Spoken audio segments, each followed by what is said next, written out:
Alright everyone, welcome back to part 3 of the How to Fly Your Airbus tutorial series. This will cover descent planning, the descent itself, the arrival, the approach, the landing, and the shutdown. So you can see we're just about 50 miles from our top of descent, a little under that. So, first things first, what we're going to need to do is reset our MCP altitude right here. Set this down to whatever your initial descent's going to be going down to. That'll be based on charts or assignments from ATC. Looking at this chart, we're going to need to hit CLAR at 13,000 feet. So I'm going to set 13,000 feet here. Next, you're going to want to come down into the MCDU, go to the radio nav panel, and enter your ILS frequency and course. So the identifier, just from looking at a chart here for the ILS one left, the identifier is India Sierra Uniform Alpha. Enter that right here over ILS. It will take that identifier, give you a frequency, which is correct, and then you'll need to enter your course, which in our case is 010. Once you've done that, you can set an auto brake. This runway is just under 8,500 feet, so we'll use an auto brake of medium since that is a little shorter. You'll then need to come in to your perf page and click next phase a couple times until you get into the approach page and enter some information here. So you'll need to look at a METAR and see what the altimeter is. Right now at Las Vegas it is 2978 and enter that under QNH. Then enter the temperature at the arrival field, which is 37 Celsius. This is in centigrade, not Fahrenheit. Then enter the wind, which is currently 070 at 11 knots. Once the wind has been entered, enter your transition altitude. Here in the US, of course, it's 18,000 feet, 18,000. Then enter your barometric or radio minimums, depending on the approach. In our case, the visibility is fine, so we'll use barometric minimums, which is 2,460 feet, according to the chart. Again, a lot of this is found within charts. And then flaps, you'd only use config 3 if it was very windy. It's not all that windy, so we will use flaps full. And you can see our landing speed is about 124 knots. Make sure you're familiar with your approach, of course, that you know what you're doing. Just, have some familiarity. And with all that done, you are ready to descend. Before descending, of course, you can put away your tray tables, which would be a good idea, and you can turn your belts back on. So I'm going to turn the seatbelt sign back on at this point, since we'll need those on. And I'm going to put the tray tables away. Now, the Airbus is a bit different from the NGX, okay? So in the NGX, you'll have a top of descent marker. It's a little green circle, and it says T/D. So long as the altitude in the MCP is set below the altitude so long as the altitude in the MCP is set below your current altitude, you will descend automatically when you cross top of descent. That's not the case in the Airbus. You need to do it manually. So you can actually see this little white line here, this white tick. This is where, given the altitudes you need to hit, you should begin your descent. So right as you're about to cross over that tick, or when you're getting close to it, go ahead and push. If you have a managed descent, which we do, we're on an RNAV, so we have particular altitude constraints that we need to hit, push this, and it will go into a managed descent and hit the altitudes in the MCDU. If you're just given a descend and maintain with no particular restraints to hit, you can pull this and it will go into an open descent at its best rate to whatever altitude is selected. So we're going to go into a managed descent so we can hit our altitude restraints, and we will descend on down. It's a good idea to generally start that about 10 miles from your top of descent. So you can see we're just 15 out, and once we cross over, once that hits about 10 miles away, I'm going to push our altitude here and we will start down.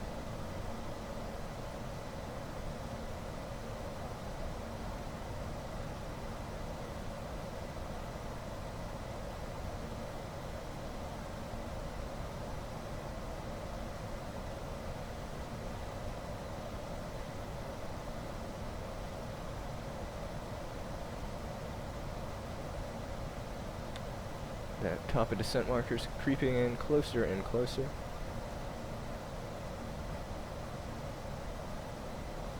And just about 10 miles out now, I'm going to go ahead and push our altitude knob there, and we will enter a managed descent.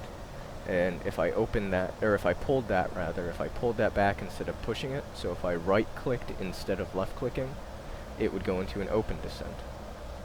But we don't want that. We want it to manage our altitude to hit certain constraints.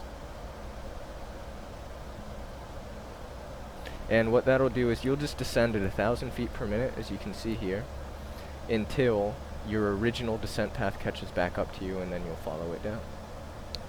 A couple things to say. The arrival, the star into Las Vegas, is quite big and elaborate. Given that we're landing on runway 1 left, you're not going to follow the whole star. If we were landing on the 25s, you would, but we're landing runway 1 left, so we're not going to follow the entire routing. So I'm actually going to, at some point, break us off and just enter a selected heading here, and break us off from our track, and enter a selected altitude as well, and go into an open descent, just to hit a particular altitude and fly a particular heading to set us up for the approach as they would do in the real world, and not follow the entire star, because that would be a total waste of time, and it's not how they do it in the real world, having done this, flown this before with control.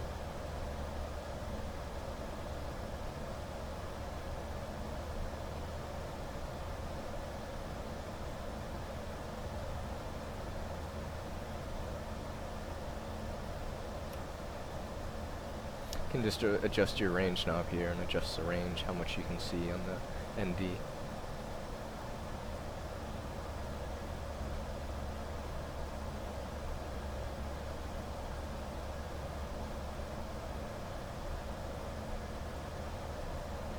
And now you can see that magenta dot is moving down, so it's catching back up to us.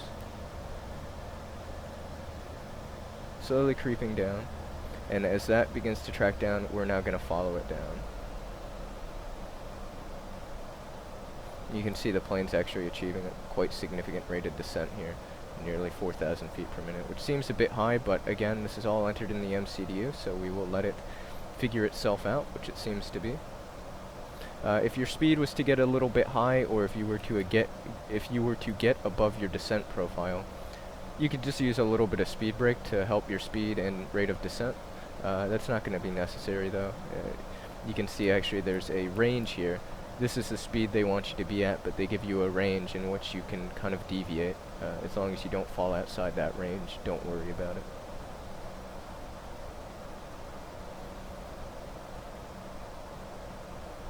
And you can now see the plane's actually going to level off here to hit 240 at Misson, and now that we're over Misson, it will begin to descend down to cross Clar here at 13,000 feet, 250 knots. So it'll hit both the speed and the altitude. Now, when we get over Clar, I'm going to fly like a heading of 070, so we'll kind of break off to the right here.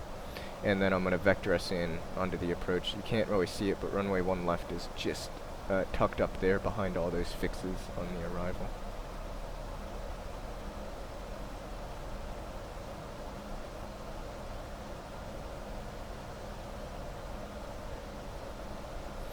I should go over a couple things now because I won't have time when we're getting ready for the approach. When you're landing in the Airbus, if you want to, you can turn off the auto thrust. In Boeings, it's pretty much recommended, with the exception of the 777.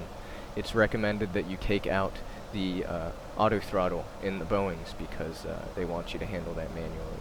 In the Airbus, you're welcome to do that. You can right-click here and turn off the auto thrust and handle your throttles entirely manually. That's fine.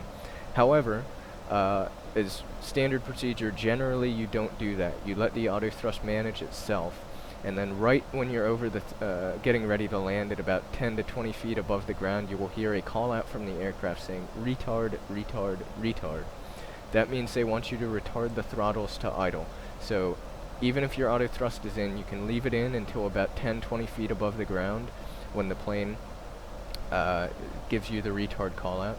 And you can then quickly pull the throttles all the way back to their idle position and chop the throttles and land the plane. Now, if you wanted to perform an auto land, you could, but would recommend against that unless you have very poor visibility. I would hand fly the plane. So I would take out the autopilot and hand fly the plane, but I'd leave in the auto thrust and allow the thrusts to manage themselves until you're just until you get the retard call out, and then pull them back to idle. But again, if you want to take out the auto thrust, If you want full control, you can do that and manage the throttles all the way down. I generally don't bother. So that's how we're going to do it. When we're lined up and have the runway in sight and we're configured to land, I'm going to take out the autopilot and hand fly it, but I'm going to leave the auto thrust in and just retard the throttles when we get the call out about 10-20 feet above the ground.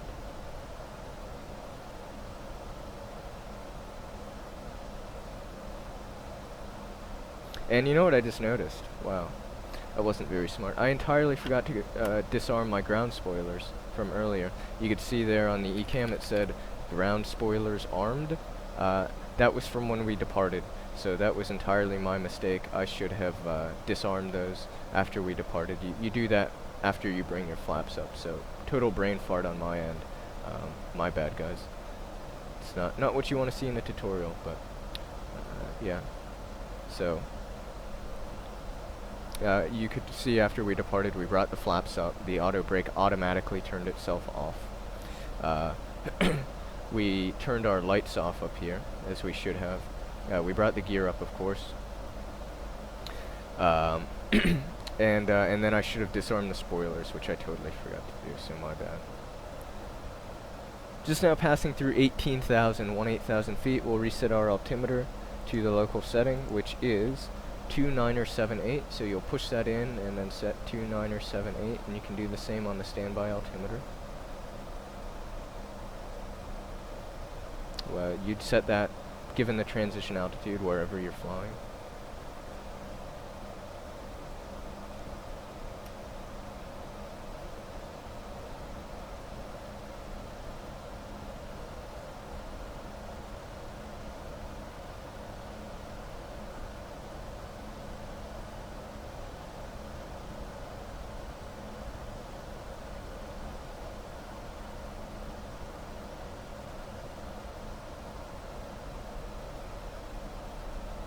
And then things will get a little busy here in 20 miles just over Clar, and you'll see what we begin to do there.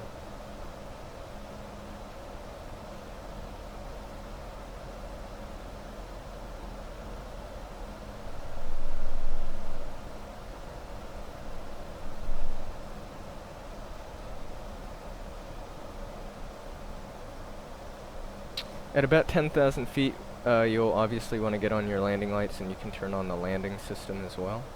We're still a little ways away from 10,000, of course.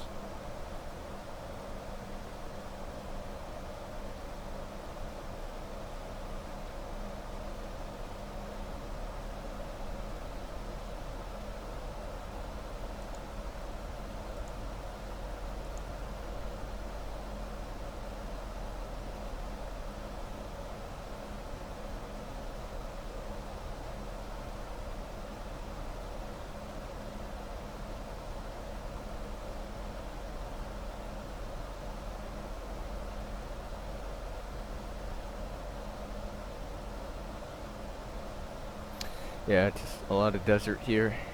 Obviously, it's Las Vegas, Nevada, so not a lot of green stuff and a lot of desert.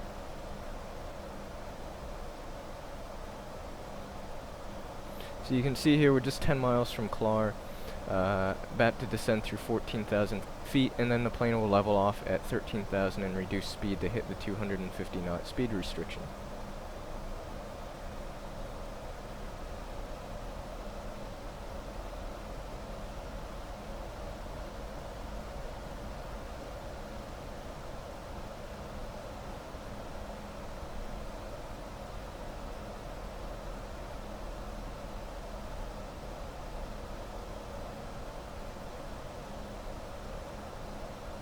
Alright, there you go. So we're about to capture the altitude, and speed now reduces as we go to hit 250 knots. Again, if you don't quite get to 250, that's fine. If you need a little bit of speed break, you can bring it out, but we have a nice steady reduction there. The speed's coming down nicely, so I'm not too concerned about it. Now, once we're over Clar, I'm going to turn this heading bug. Now, again, it's still in a managed heading, so I'm not changing the track of the plane, but I'm just allowing myself to do so in a minute. So I'm going to set the heading. Man, I really can't speak. I sound juiced up, but I'm not. Set the heading to 070, and right as you're passing over Clar, pull this out, and the plane will make a turn It'll go into a selected heading and make a turn to 070. I'll also do the same with the altitude. I will set this down to, we can do 8,000 feet, and I'm going to pull this out and select that particular altitude. In fact, I'll even go down to 7,000. You can see the plane is bang on its altitude and right on its speed as well. So we're over cloud just now. I'm going to pull heading and pull altitude. And you can see the speed wanted to go back into a managed state. So I'll pull speed as well to select 250. When I pulled the altitude and the heading, the plane got a little confused and it wanted to increase its speed back up to its 293 knots or so. So I'll just give speed a pull and manually set that to 250.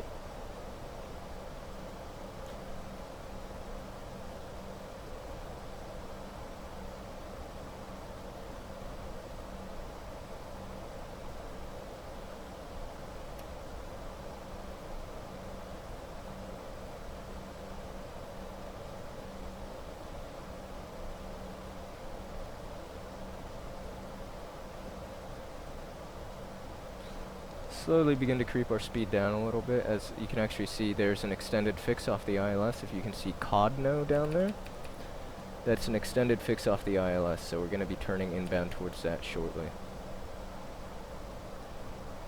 And I'm going to get a little bit of speed brake just to help us with our descent and reduction of speed.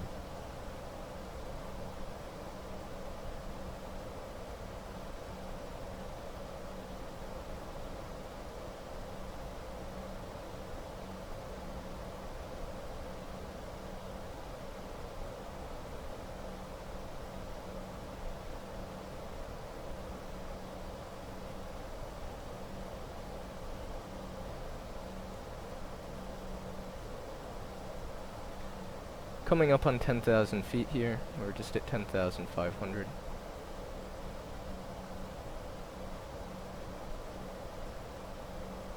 Go ahead at this point as we're about to hit 10K, turn on our landing system and get on our landing lights.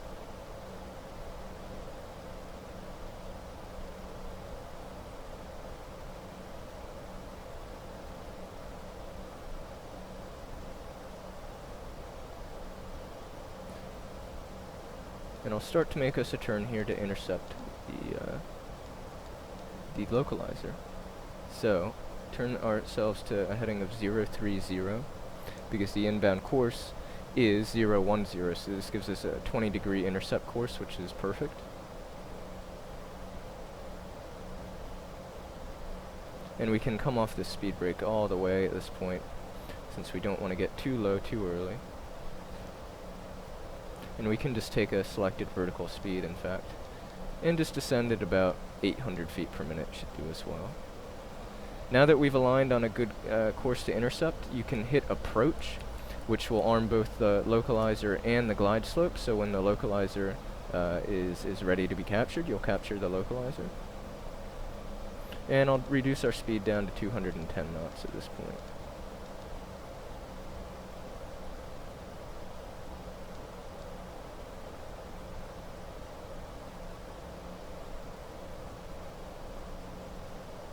And you can see here the localizer is is being detected. It's alive, but it's not yet captured.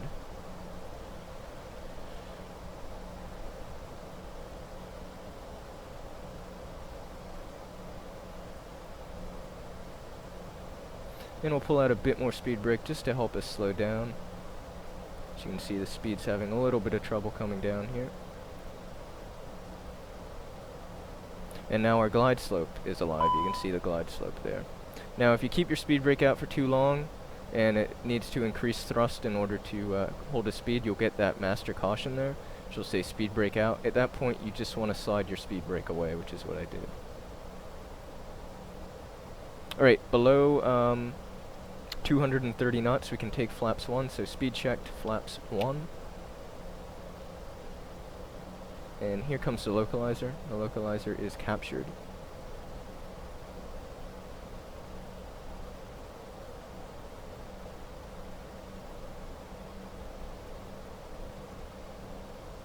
And we'll hold 7,000 feet until the glide slope comes down to meet us.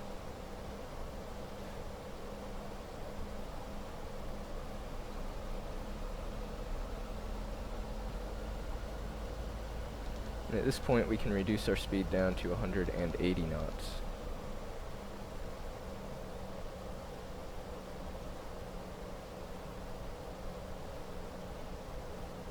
You always want to get your speed down fairly early. You don't want to be coming in too quickly on the approach to give yourself plenty of time to get configured.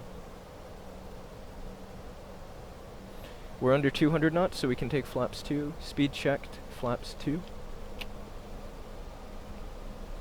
And glide slope is now captured, and the plane will descend with the glide. And now that you've captured the glide slope, you can turn on the second autopilot. If you were performing an auto land, you'd have to do this. We'll do it for good practice, and then take control of the plane manually when we have the runway in sight and we're fully configured.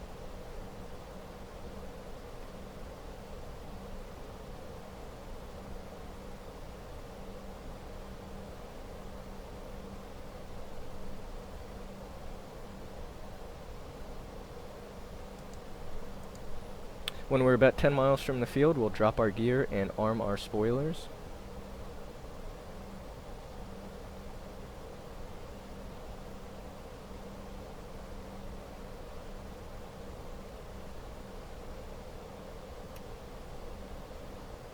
So once we see the runway down here on the ND, we'll drop our gear. So you can see there's one left. And there's the runway coming up. So gear down, speed brake armed. 2,500. Radio altimeter is alive. Generally, you'll turn on the rest of your lights once you've been cleared to land, but if you're not being controlled, it's a good idea to turn on all your lights once your radio altimeter is alive, which ours is.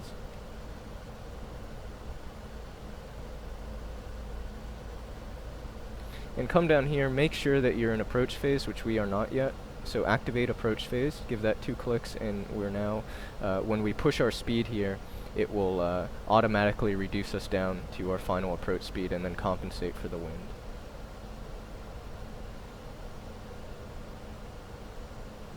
Alrighty, so we're going to push speed, reduce down to final approach speed, and the plane will idle the throttles, and the speed will start to drop. You can see we're below 190 knots, so we're going to take flaps 3, speed checked flaps 3. And we're just below our flaps full limit, so we'll take flaps full. So all of our lights are on, our speed is set, our gear's down, spoilers are armed, flaps are full, our pressure is set, and the only thing left to do, our speed's set as well. The only thing left to do is get our go-around altitude, which is 7,000 feet. That's already set. So we're fully configured to land, and I can just now there see the runway in sight. So what I'm going to do is turn off constraints here, and I'm going to take out the autopilot. And real quick, you can actually see there's a built-in landing checklist here. So landing gear down, signs on, cabin ready, spoilers armed, flaps full. You're ready to land. If anything was blue here, if this wasn't all green, that would mean something's outstanding that you still need to do. So runway in sight. Again, I'm going to leave the auto throttle in, or auto thrust in. Just take out the autopilot. Autopilot's out, turn off the flight director, and manually fly the plane myself.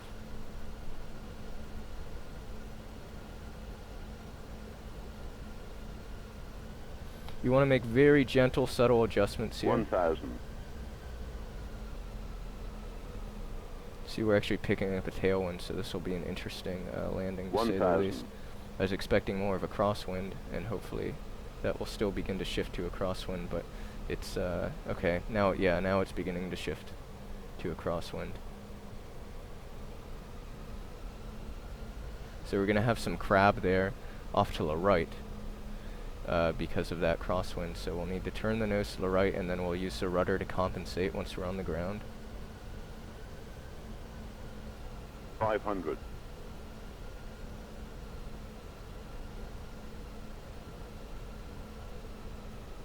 400. This might be a dicey landing, guys, but as long as you're down, you are down. It's the most important thing. 300. 100 above. Flight slope. See, our glide path is yelling at us. We're fine because we're visually established. We don't need to worry about that. Minimum 200.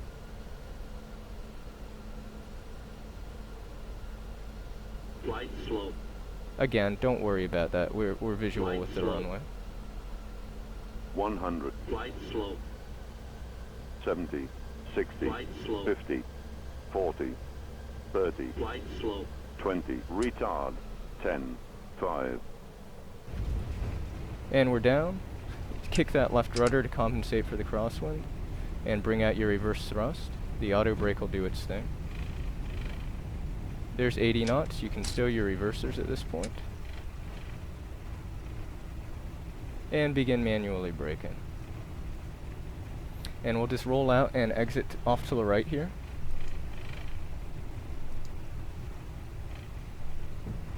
A little firm on the landing, but considering the crosswind, that's not a huge deal. We hit the touchdown zone, and it was, yeah, a little bumpy, but nothing too severe, so don't worry about that. Most important is hitting your touchdown zone. Of course, you don't want to slam the plane into the ground at 800 feet per minute, but smooth landings are overrated. Just get the plane down where it should be and get it done safely without being overly harsh. So once you've exited the runway, stow your spoilers, bring your flaps in.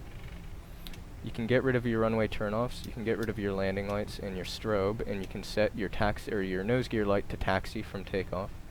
Start your APU, turn on the APU bleed, turn off your landing system, set your transponder to standby or auto. Since we're in the US, we'll set it to auto, which is the middle position. If you have weather radar on, turn it off. You don't want to beam everyone on the ground with, you know, high energy, because that's basically what the weather radar is.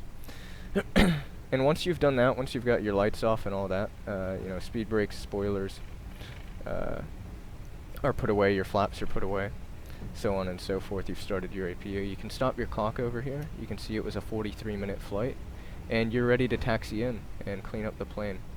So we will taxi into gate, it's just ahead actually, I think, gate Echo 9, which is just off to our gate Echo 9. I'm not seeing an Echo 9 on my ground chart actually. It only goes up to Echo 8. So I guess we'll take gate Echo 7 then, because I'm not seeing the gate we should be looking for. Let me make sure it's not elsewhere. No, it doesn't exist, so we'll take gate Echo 7.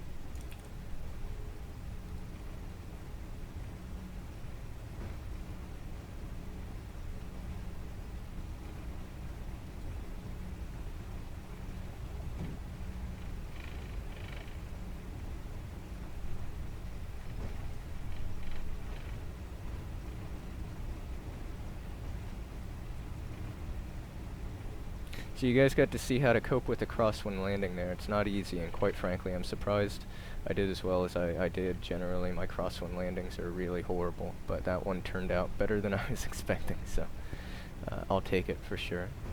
Beautiful downtown Vegas here.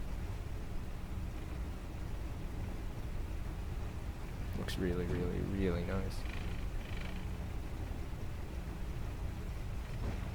Gate's just up here. So once you're getting ready to turn into your gate, you can turn off your nose gear light. Turn that off from taxi just to off so you don't blind anyone. And turn your transponder to standby as well.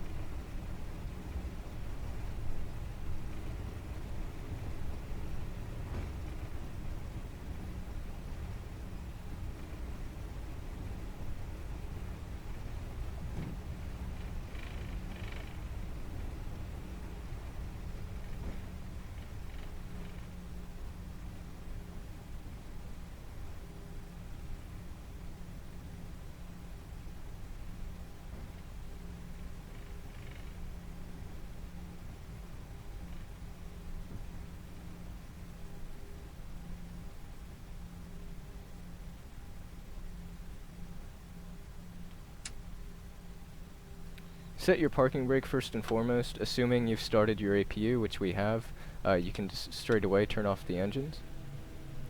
Once your engines are off, you can turn off your beacon light. Turn off, we'll leave your fuel pumps on actually, since the APU is still running. Make sure your fuel pumps remain on. You'll then want to come down here to your ground services page, set your cones, set your wheel chocks, and set some form of external power. Come back up to the overhead, and at this point you can see external powers available. Turn that on, and then you can turn off the APU and the APU bleed, and turn off all your fuel pumps as well. Still, even though the engines and the APU are off, because you have external power connected, leave your nav and your logo light on. Your passenger signs can go off. And again, if you have GSX and want to deboard, you can open some doors. I'll go ahead and do that. If you don't use GSX and just want to straight away end the flight, that's totally fine as well. So at this point, the aircraft is cleaned up and off and shut down, and we're in really good shape. One other thing I should have mentioned: I had flight control. The flight controls display is still on the lower ECAM from when we departed. If you want to keep them there, that's fine. You're not going to harm anything. But you can also turn those off in the plane. If nothing is lit up here, the plane will automatically display what it needs to. So I probably should have turned those off after we checked the flight controls, but it's not a huge deal. So anyway, guys, that wraps up the third and final part of the Aerosoft Airbus tutorial series. A couple little mistakes here or there with I forgot to disarm the spoilers, and I forgot to turn off the flight control display on the lower ECAM, but just little minor brain farts, nothing too serious. I hope you guys managed to get something out of this tutorial series. I hope it was helpful, hope it was useful. As always, if you have any questions at all, you're totally welcome to post in the comments section and ask. I'd happily answer them, and that's a big part of learning. So if you have questions, ask away, and I will see you all whenever the next time comes. Hopefully I'll be doing more videos here on YouTube. So yeah, guys, hope it was helpful and informative, and I will see you all later. Bye bye, take care.